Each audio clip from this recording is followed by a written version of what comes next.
A woman came to Krishna, but she did not come seeking comfort. She came with a challenge. Her eyes were not soft with devotion. They were sharp with observation. She had watched the world long enough to see the pattern, and the pattern made no sense. The honest man loses everything.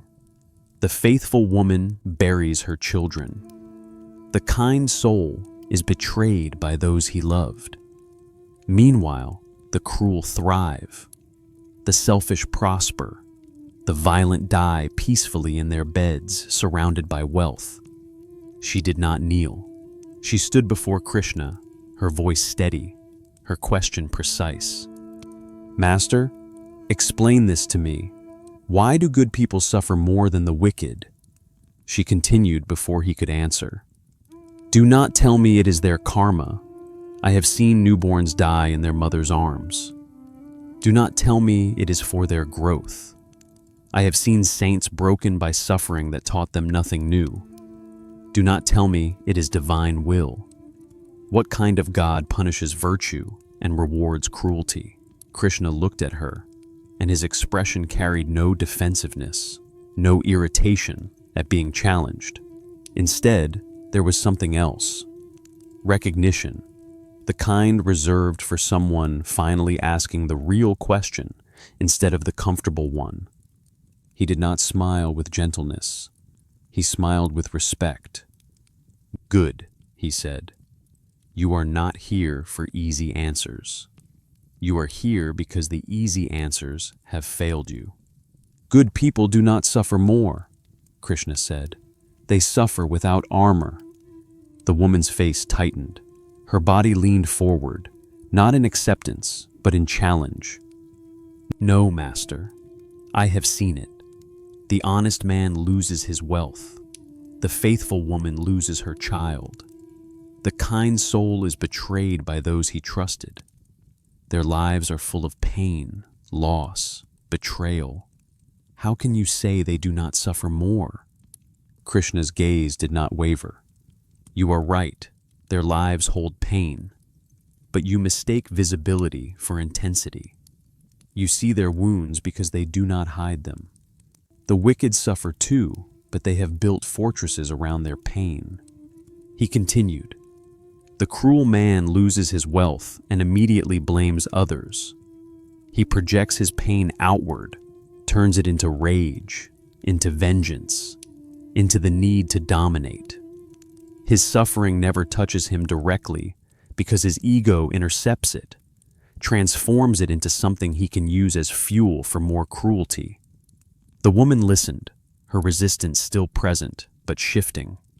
The good person loses their wealth and asks, what did I do wrong? Where did I fail? They turn the pain inward. They examine it. They let it move through them without deflection. This is not weakness. This is the absence of psychological armor. He paused. The wicked protect themselves with layers of denial, justification, and blame. Pain strikes these layers first. It never reaches the core. The good person has no such protection. Pain strikes directly. It lands without buffer. So yes, they appear to suffer more, but only because they allow suffering to complete its path instead of deflecting it onto others. The woman's voice grew sharper. But Master, if feeling more is their gift, why does it look like punishment? Why do I watch good people break while cruel people thrive? Krishna's expression shifted, not with irritation, but with the patience of someone who knows the question must deepen before the answer can land. You see their breaking, he said, but you do not see what breaks. You see the shell crack, but you do not see the diamond inside. You see the wound, but you do not see the light that enters through it. He continued, what you call suffering is often the cracking open of the heart. Wounds are not punishments. They are doorways. A diamond does not complain when the chisel cuts it. A seed does not protest when the soil crushes it into darkness. Transformation requires pressure. Growth requires breaking. The woman's breath quickened. But it does not feel like growth, Master. It just feels like hurt. Krishna leaned closer. Because you are still asking the wrong question. You ask, why is this happening to me? But the real question is, what is this awakening in me? Her jaw tightened. So you are saying good people suffer for awakening? Krishna shook his head. No. Good people suffer because they resist less. The woman's confusion deepened, but now it carried an edge. She was no longer simply asking. She was challenging. Master, you speak of resistance, but I have seen people who never resist. They accept everything. They forgive everyone.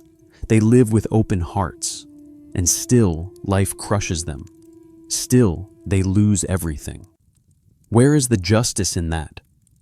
Krishna's voice grew quieter, but sharper, like a blade cutting through fog. You believe suffering is about justice. It is not. Suffering is about structure. It is about the mechanics of how you relate to existence itself. He paused. Tell me, who is the one who suffers?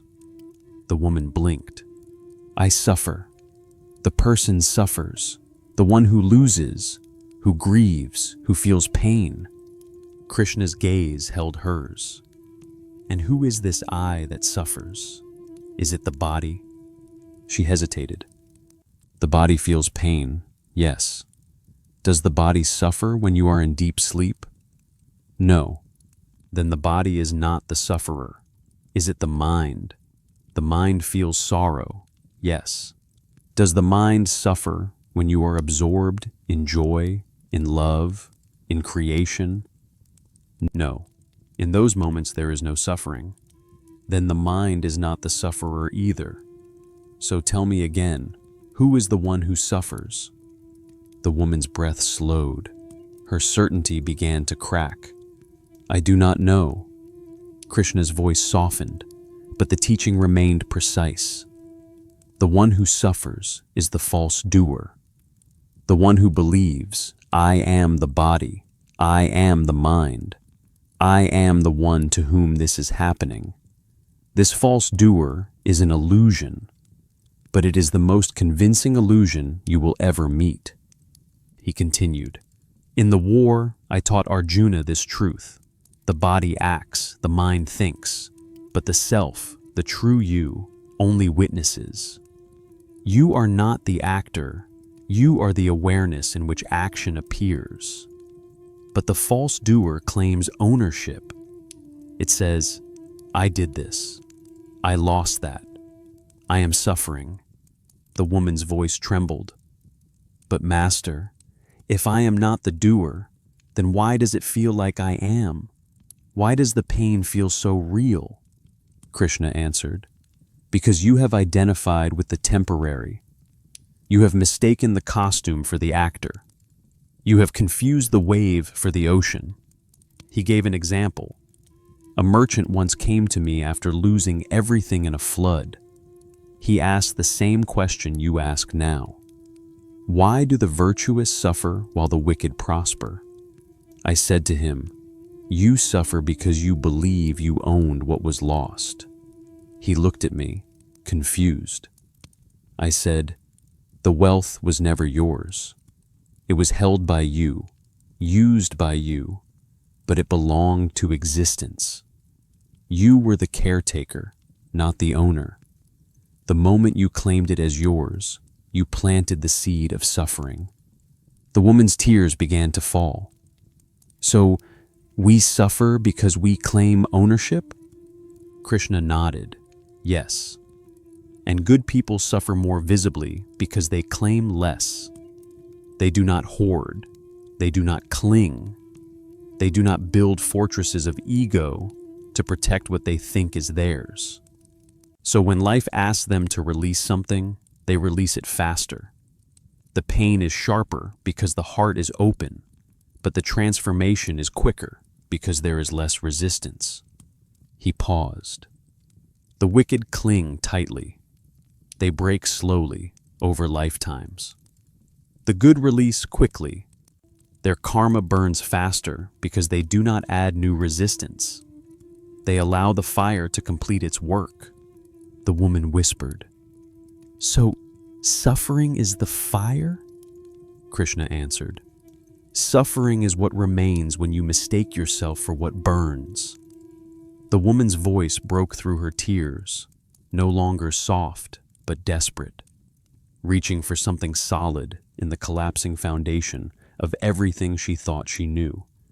Then what remains of me, Master? If I am not the body, not the mind, not the doer, not the sufferer, then what am I?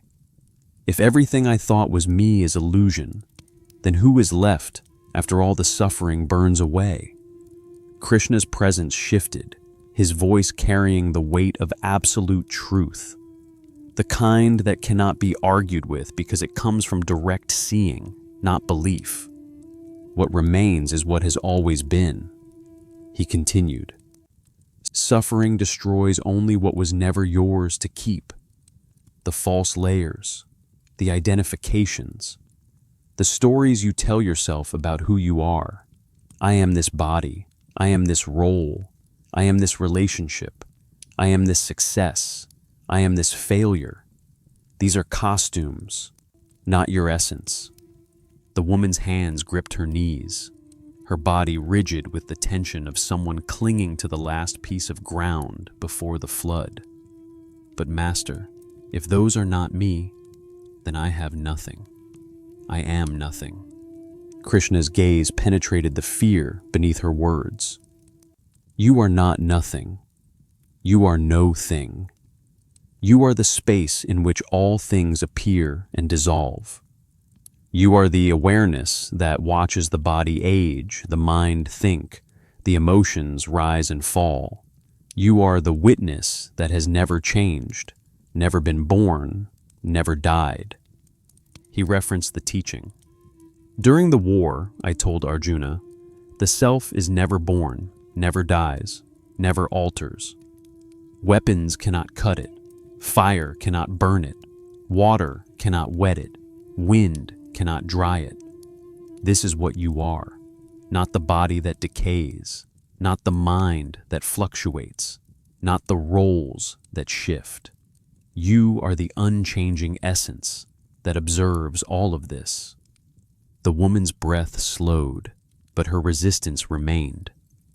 Then why does it feel like I am the one suffering? Why does the pain feel like mine? Krishna answered, with the precision of a surgeon removing a tumor. Because you have confused the mirror with the reflection. You are the mirror on which suffering appears. The reflection shows pain, grief, celebration, death. But the mirror remains untouched. The mirror does not become the reflection. It simply allows the reflection to be seen. He paused. You are not the one who suffers. You are the one who watches suffering arise and dissolve. The confusion happens because you have identified with the reflection instead of recognizing yourself as the mirror. The woman's voice grew quieter, the challenge fading into genuine inquiry. So, good people suffer because they are ready to see this? Krishna nodded, yes. Their openness is both their suffering and their liberation. They do not armor themselves against life. They do not hide behind ego. They remain vulnerable, and that vulnerability allows the false layers to burn away faster. They are ready to see what remains when everything temporary is removed. He continued, your strength, your compassion, your clarity, your soul, these were never created by experience. They are your essence.